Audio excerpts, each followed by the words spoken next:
Legacy Kevlar face mask.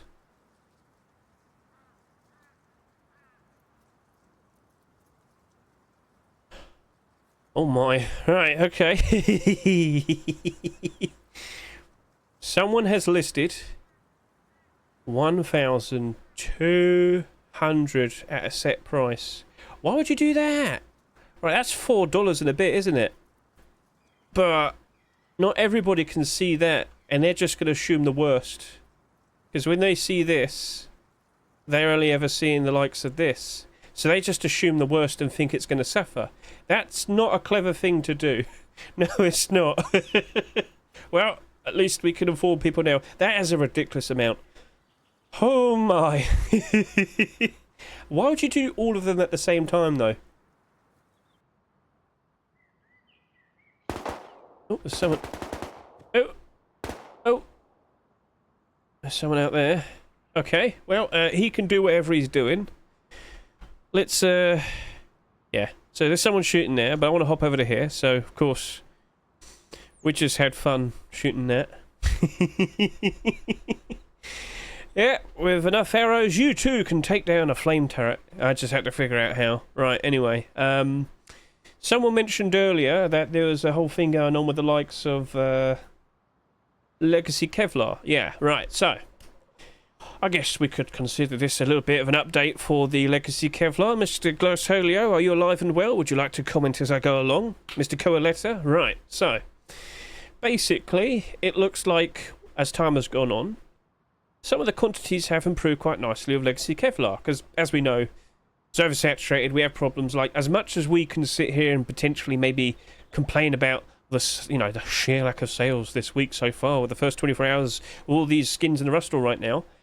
Legacy Kevlar, if you can remember, did quite absurd. Like, you know, comparing this, the likes of this, you know, Ultramarine did 12,000 subscribers compared to the likes of Ultramarine's large box, which only did just under 8,000 subscribers. Quite a big difference. We could probably guess now that that's probably barely going to reach 20,000 subscribers by next week. But with the way Legacy Kevlar rolled out, you know, ever since the very end of December last year, we were doing absurd sales. So I'm sure you remember this. We got the likes of Legacy Kevlar Tier 3 for this week, and for some strange reason, the first Christmas week as well. We don't know why that happened still, but it happened anyway. Kind of a tale of, like, how it all went bad. Like, this is this was just the beginning. It's the hoodie and the pants, 50,000 subscribers each, and have basically always been in a negative. We had some wishful thinking. We thought, oh, maybe eventually it'll be alright, but then, Anyway, Legacy Kevlar as a whole, as you can see, while some of it over here has been doing alright, because it sold significantly less compared to the likes of all of this, I want to bring up the likes of the Legacy Kevlar face mask. So, as you can see, if you can remember, just a few months back, the pants and the hoodie probably had around 600 plus quantity. It has gone down a fair bit, but we still have big fat quantities. Now, you probably don't remember, but Whiteout and Blackout kind of was the same. It just wasn't down so bad. Now, when you consider Blackout has a lot more alternative options now, what with the likes of Dragon Rage and Black Gold and Legacy Kevlar and Pirate Collection and Training, the list goes on and on and on and on. Whiteout doesn't really. So, yeah, do not be surprised to see something like this struggling very badly now, because, of course, people just look for other options instead if they don't like that too much. Hey there, this is me, Hedge from the future. Basically, I thought I should probably add in this extra bit of footage because I felt like I didn't explain the connection with the likes of Legacy Kevlar collection to the Whiteout and Blackout collections. I feel like I didn't give enough context, so this is what I'm going to do here right now. So, up to this point in this video right now, I've basically covered with the idea that Legacy Kevlar kind of sold a little bit too much. Tier 3 armor, both the face mask and the chest plate, that was in 2 rust stores, which is weird, and that ended up doing over 55,000 subscribers each. And then when we got to the hoodie and pants, that did over 50,000 subscribers each.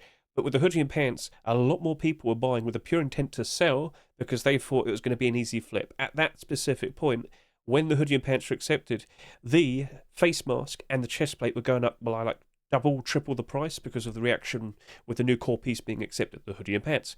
So, unfortunately, when tons of purchases happened, loads of people instantly wanted to throw them onto the Steam market, and they were all undercutting with each other. So therefore, the price has suffered. And to this day, even though we don't see as much quantity on the Steam market compared to what we did earlier this year, it's still showing signs of, the issues, and there's still quite a lot of big fat resistance, big fat quantities listed. But now let's relate this to Whiteout and Blackout, because both of these suffered as well, just like that. Initially, when they first came out, they sold an absurd amount based on the time they came out. But yeah, they sold a little bit too much, and a lot of people bought them, and a lot of people thought, oh yeah, I could flip these, I could get some quick money. And when far too many people try and flip a skin at a lower price, they compete with each other, and gradually the price suffers. The exact same thing. Now, Whiteout is the better example of the two. As I scroll down, you'll see that Whiteout, when it initially came out in early 2021. That just so happened to be just after when the offline TV era happened. So let's just give you a quick reminder. Towards the very end of December 2020, Offline TV, the streamer group, they set up a special Rust server, and they were playing on it, and they were enjoying themselves. And then they started to invite some of their friends on Twitch, and then eventually all the biggest Twitch streamers all jumped onto the server, and then suddenly there's so many more people watching Rust, buying Rust and playing Rust, because they saw all of these big Twitch streamers for about 2 months constantly playing on this server. And we saw a huge increase in terms of player counts back then. You can clearly see that. And during that time, if you own skins, basically all of them at bare minimum like doubled or tripled in price. Awesome. But anyway, you understand that with the Whiteout skins coming out around March time, here we are, yeah, there was a lot of people still sticking around, and a lot of purchases happened. And for most of its lifespan, the amount of quantity, the amount of listings that Whiteout had for all the skins was around 500 plus. Now, I'm not joking, there was tons. There's like always a few hundred listings for every single skin in the Whiteout collection. Now, as time has gone on, because it's always remained being reasonably in demand, it did gradually go up in price. So when those listings and quantities started to clear away, it did eventually rise and rise and rise. And, after 3 or so years, it's now pushing up to much better prices. Whiteout collection eventually flourished. You can even look at the likes of the Whiteout boots, which came out last year. Do you remember when this had several thousand listings on the Steam market and it looked doomed? Well, now, fairly recently, we've cleared up a lot of the stock, and we're only down to 262. Only down. But it was much better compared to what it was before. And that's actually in the positive now. It was struggling for a very long time, but now, after it's gotten through the worst of it, it's now eventually improving. So yeah, that's nice. So why didn't I mention Blackout? Surely Legacy Kevlar probably relates better with Blackout. Not really. So yeah, when Blackout hoodie and pants, for example, first came out, they sold reasonably well, but they came out kind of just before offline TV era. So yeah, initially it came out, it was doing alright, wasn't really doing too crazy. Look, it still goes down in price around October time. Anyway, guess what happened when offline TV era happened? Yeah,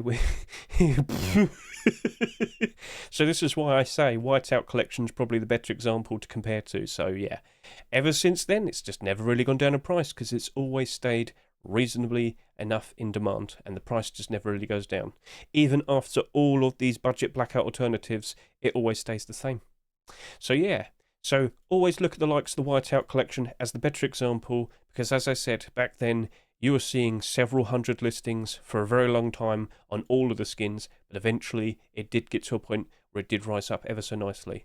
So will that ever potentially happen with the likes of Legacy Kevlar? Well, let's now move on to the discussion where I talk more specifically about the face mask.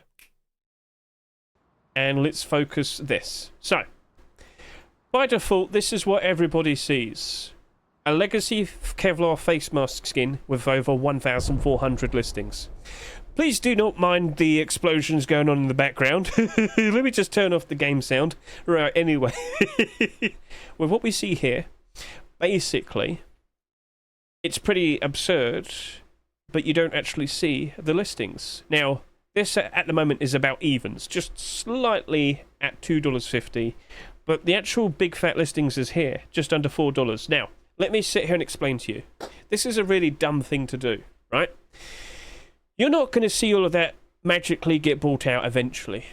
That's going to take forever.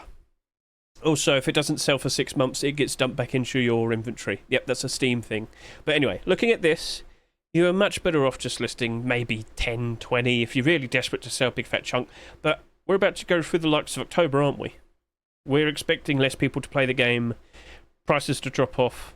It's inevitable, but it's a routine thing that happens every single year. Anyway, back over to here.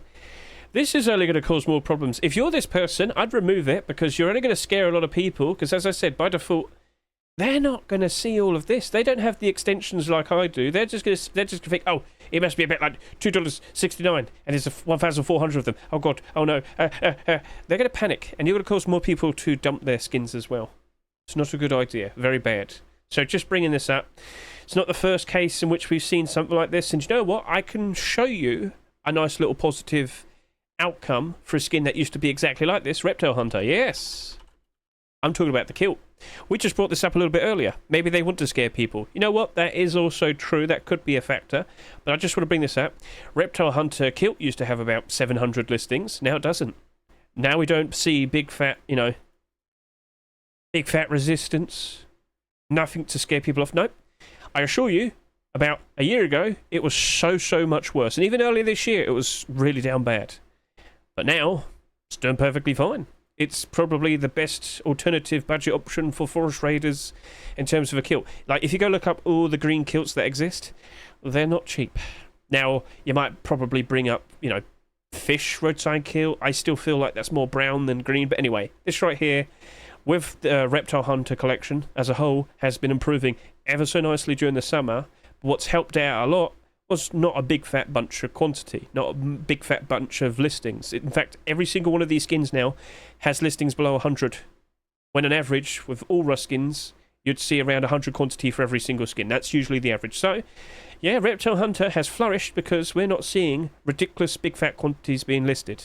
People aren't afraid, people are jumping in, people are enjoying it. And if you sold too early, well, that's on you. So anyway, the point I'm trying to get across is just be aware of what's going on. Do consider using the likes of Steam Inventory Helper or other extensions that could help you out. And, yeah. Cool. Right then, so let's just hop back over to here. Let's go see how things have turned out. Am I going to get attacked? Am I safe? Volume on? Alright. Oh, I'm safe. Oh. Right, no, no, I'm not. No, I'm not. No, I'm not. I'm not going out. Okay.